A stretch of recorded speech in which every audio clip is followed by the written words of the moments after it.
Continuamos con nuestro segundo tema de refracción, del fenómeno de refracción que hemos estado viendo.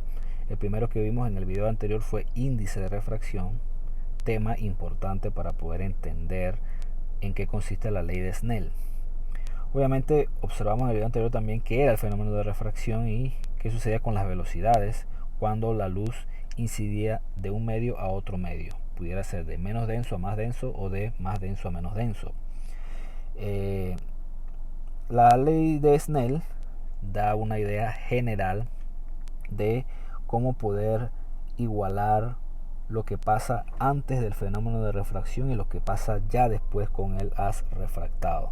Se igualan ambas y es muy útil porque nos da la oportunidad de entonces con esa igualdad poder localizar o entender el fenómeno de refracción a cabalidad. Bien, para eso la ley de Snell nace de dos leyes muy generales y antiguas, que eran estas leyes que se le llaman leyes básicas de refracción. La primera ley dice que el haz incidente o el rayo incidente, el rayo refractado y la normal a la superficie se encuentran en el mismo plano. Asumamos que aquí hay una interfaz y tenemos entonces aquí un haz incidente, llega a la interfaz y se refracta con una dirección distinta. Aquí hay una normal. Esa normal es perpendicular a la superficie, es imaginaria. ¿Para qué sirve esa normal? Para medir los ángulos de incidencia, que es este ángulo de aquí, o ángulo 1, y el ángulo 2, que es el ángulo de refracción. Entonces, el rayo incidente es el que llega antes de la superficie y el refractado es el que cambia de dirección en el otro medio, perdón.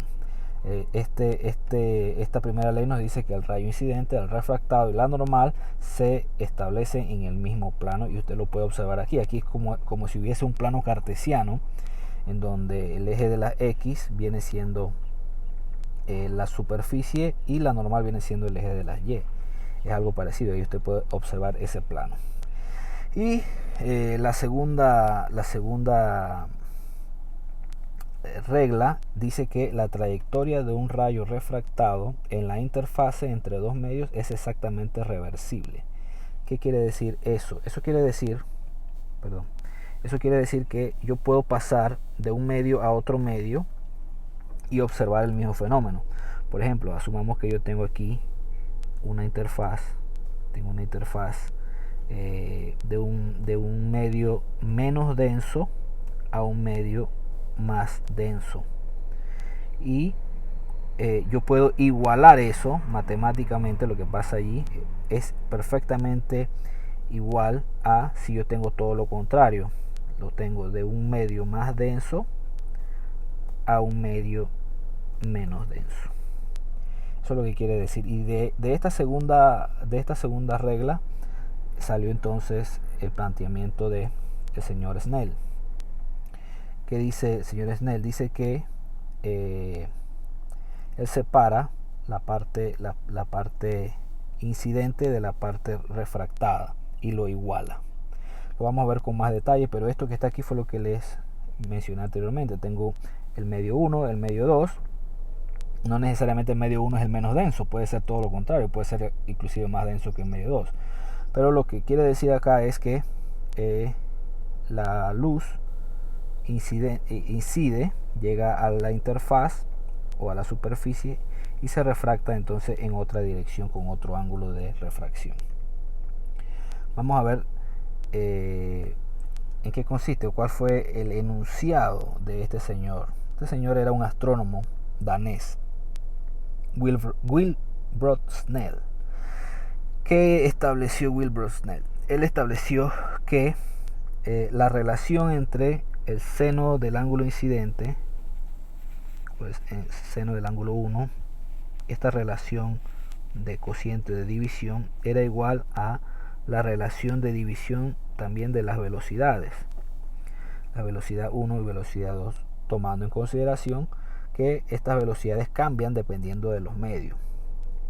Esta regla fue descubierta por él aproximadamente en el siglo XVII y obviamente pues se le conoce a esta igualdad ley de Snell.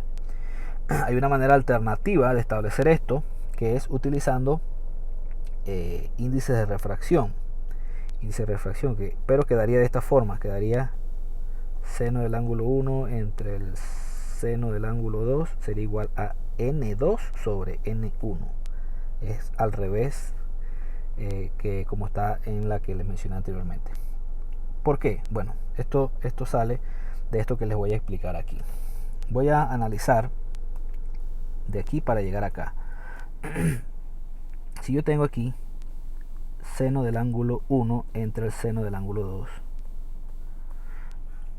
va a ser igual a la velocidad 1 entre la velocidad 2.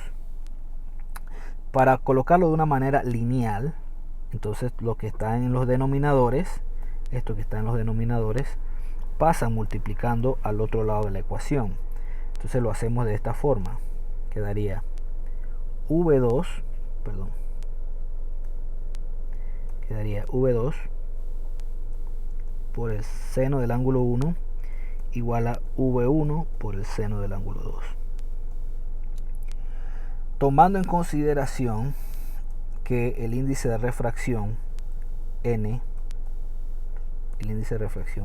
es igual a la velocidad de la luz c entre la velocidad del medio, yo puedo establecer esta relación que llevo ahí en funciones de los índices de refracción. Para ello voy a multiplicar todo lo que está aquí por c, que es la velocidad de la luz, y esto me quedaría así: cv2 por el seno del ángulo 1 es igual a cv1 por el seno del ángulo 2.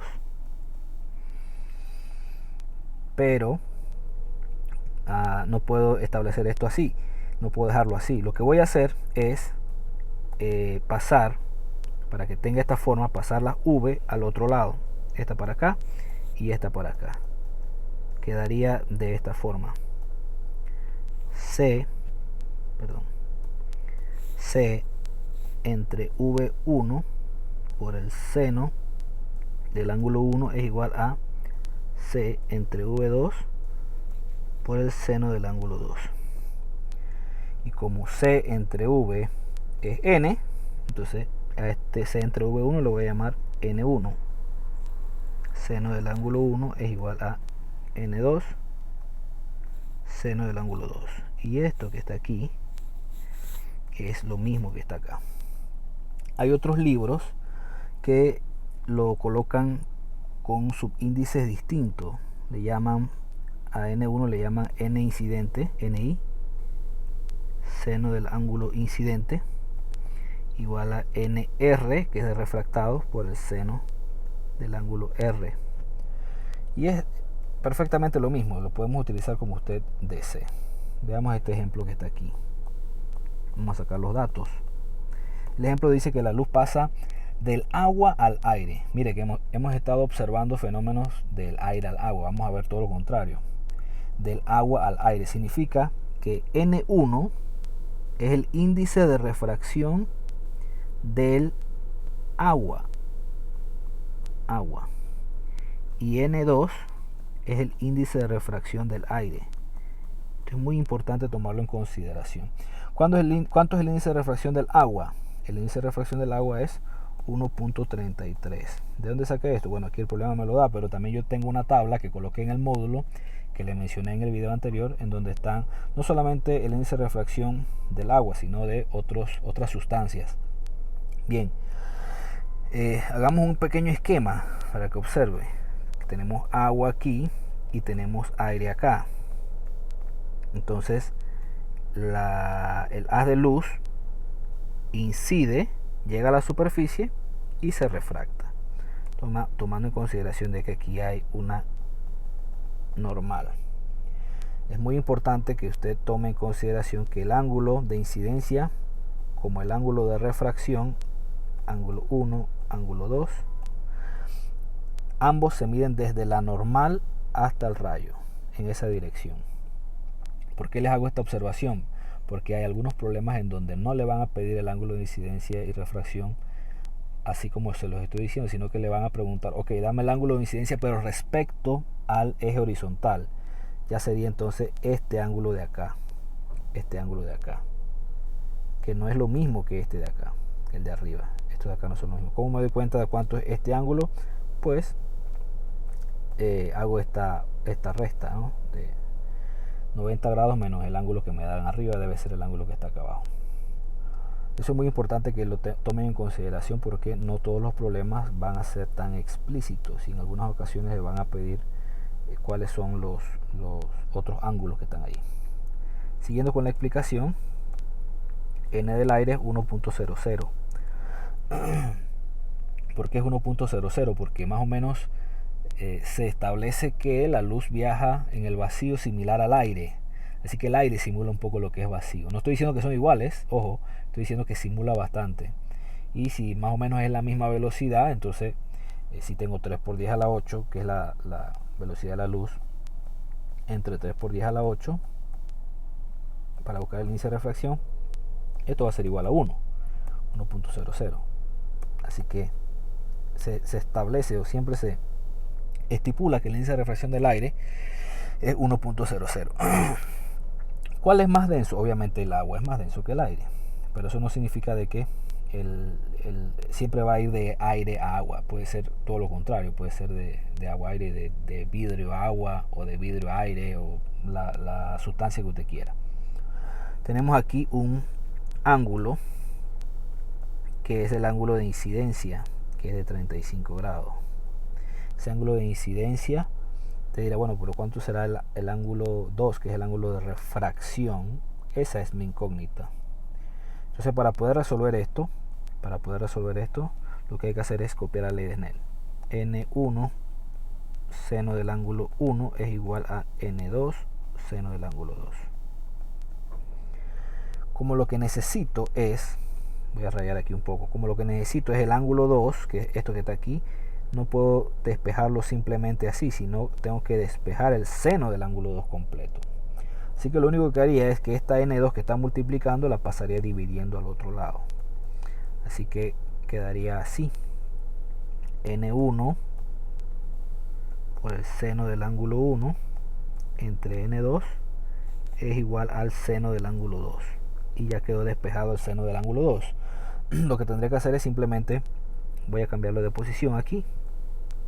Se estila siempre que la incógnita queda a la izquierda. Y reemplazar los valores. N1 es 1.33. Recuerde que no tiene unidad. Y el seno del ángulo tampoco tiene unidad. Pero el seno del ángulo 1, y el ángulo 1 es 35 grados. Y lo divido entre N2, que es 1.00. Entonces lo que hago aquí es multiplico arriba y divido entre lo que está en el denominador, que obviamente va a ser lo mismo, porque todo número dividido entre 1 va a dar ese mismo. Lo que tendría que hacer es multiplicar 1.33 por seno de 35, y eso no va a ser el ángulo, eso va a ser el seno del ángulo. Trabajen aquí, cuando hacemos esto, unas 3 cifras después del punto decimal, porque son números pequeños. 363 redondeando. Si yo quisiera el ángulo 2, lo que tendría que hacer es, a lo que está de este lado de acá, sacarle el seno inverso, el seno de la menos 1. ¿Cómo lo sacamos en la calculadora? En algunas calculadoras usted presiona Shift y la función trigonométrica a la cual le quiere sacar el inverso, en este caso sería seno, Shift seno, y la calculadora inmediatamente entonces marca seno a la menos 1. Y después que usted tiene seno a la menos 1, entonces coloque 0.763. Esto da a 49.72 grados. Vamos a dejarlo en 49.7. Vamos a dejarlo en 49.7 grados. Y esto es lo que hay que hacer en este problema. Y acá, en el segundo ejemplo, nos dice que un rayo de luz en el agua de 1.33, el índice de refracción, incide en un ángulo de 40 grados sobre una lámina de vidrio. Mire, de agua a vidrio. Vamos a sacar los datos inmediatamente aquí. Índice de refracción 1 es el índice de refracción del agua, que es 1.33, y pasa a el índice de refracción del vidrio.